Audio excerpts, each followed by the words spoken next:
Good morning and thanks for joining me. As we've talked about, the Army of the James landed in Bermuda Hundred to threaten Richmond and Petersburg.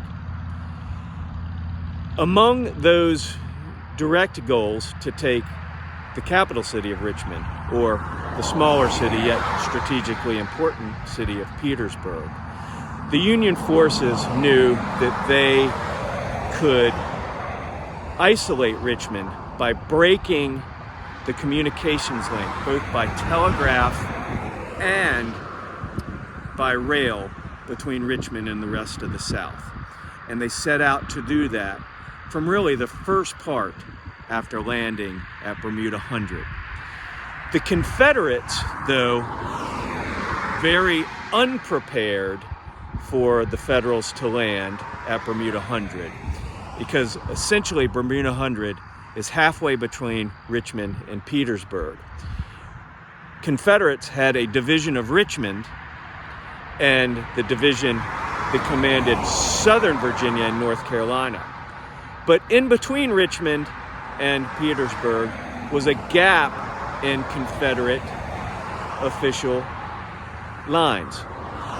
There were not many troops here, so the Federals could wreak havoc by breaking the lines between Richmond and the South.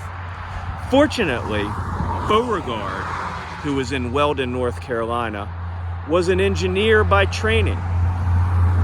Like many people who came out of West Point, engineering was his training.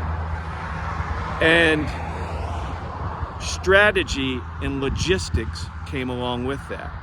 So he knew what the Federals would be up to and ordered for supplies, meaning supplies to rebuild rails, rebuild telegraph lines that had been severed. He knew that that would be the Union's objective, and he ordered for supplies to be pre-positioned so when that happened, they could be rebuilt very quickly.